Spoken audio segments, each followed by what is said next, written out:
Hi, my name is Paige, and this is my analysis of the fashion theory. Okay, so for starters, I kind of wanted to dive into the trickle-down theory by George Simmel. So the trickle-down theory essentially states that fashion trends originate with people of higher socioeconomic status and then spread to those of lower socioeconomic status. And this kind of ties in with our discussions on Western civilization being the main focus of fashion, because they were the elite at the time, and those of lower status tend to replicate or emulate what Western civilization called fashion. So from this, the lower status group emulates the fashion of the higher status group, which then again, once again, that fits in with Western civilization.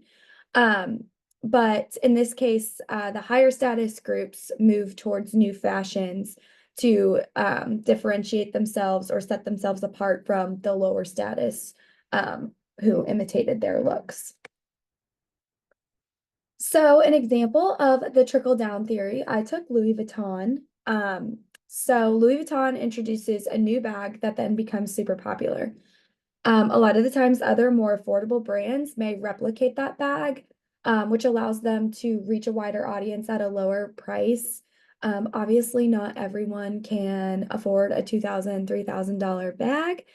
Um, and so this allows brands such as like DH I don't know if you all have ever heard of that brand, but they have a website where they sell a lot of replicated Louis Vuitton, Chanel, Gucci, all the luxurious brands.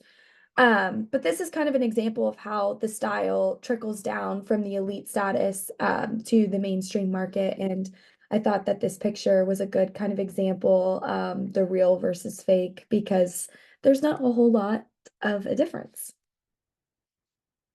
Okay, so my next theory is the theory of collective selection by Herbert Bloomer. So, Bloomer proposed this theory to explain how social groups tend to prefer novelty or similarity. Essentially, they prefer the same idea, item, or style. I think we all can agree slash relate to this theory, as I feel like, especially as college girls, um, we tend to kind of, I don't want to say wear the same thing, but adopt the same styles and trends. But Herbert was insinuating in his theory the formation of taste derives from a group of people responding collectively to the zeitgeist, meaning spirit of the times, which I thought that that was kind of interesting that that relates to this theory because we talked about that in class on Tuesday. Um, but I think his theory gives attention to the whole process of meaning to society with focuses of practice on contemporary as well. Okay, so my example of collective selection, I kind of went with the throwing it back to Y2K. So Y2K trends highlight how collective nostalgia can shape fashion by younger generations revisiting the past. And this trend wasn't dictated by designers, but by the collective desire as a society for nostalgia. And I think social media platforms like TikTok have played a huge role in bringing back this trend. As we all see, you see celebrities and influencers bringing back these trends, which then influences us to go and buy baggy low-rise jeans. Or down here, we've got the ballet slippers, and then the mini skirt. So um, I think that a lot of, in this case, like a whole collective interest came about in revisiting trends from the past.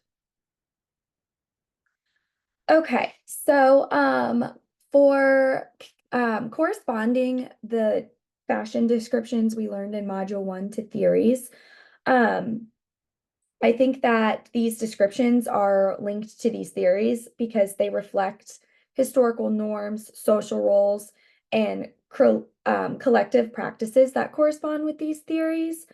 Um, I think that the collective selection theory and the trickle-down theory reflect how these terms don't just represent personal choices, but societal choices as a whole. And the evolution of these concepts also reflects the changing attitudes towards appearance and style and fashion. Obviously, these terms have changed over time, as well as these theories have changed over time.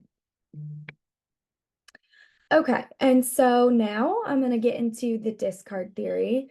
So, from my take, the discard theory is kind of giving clothing items that have gone to waste a new chance at life by refurbishing them into something new. This theory was actually inspired by the trickle up theory. So fabrics wasted or discarded by Europe and America are disposed of to South Africa. And then the people of South Africa take these articles of clothing and reamp them and refurbish them into something new and better, even sometimes. Just like we watched in the video of the guy who re totally completely refurbished the denim jumpsuit. And over here, I thought that this picture kind of um, represented, it was very similar to what he made out of the denim jumpsuit. Okay, and so some real world examples of the discard theory. So I went with fast fashion for my first one. Fast fashion is basically when consumers are encouraged to buy trendy or inexpensive articles of clothing that soon go out of style and are replaced by newer trends, which leads for all of the clothes that were discarded to be, they had a short period of wear. And a lot of times this results in overconsumption. And as you can see over here in this picture, she's got her new trends. Well, meanwhile, there's a bunch of clothes in the back that have just been essentially gone to waste. So, and then my next example, I went with celebrity-driven trends. So, these are often short-lived as fans discard their specific style of clothing once the next big celebrity comes out with a new style. And I thought Kanye West was a good example of this because he made oversized and distressed clothing super popular and trendy in the mid 2010s. But then soon later on came minimalism and athleisure, which this popular oversized distressed clothing trend at the time was then discarded for the new athleisure and minimalism look. Alrighty, and that is all I have for you today. Thank you so much.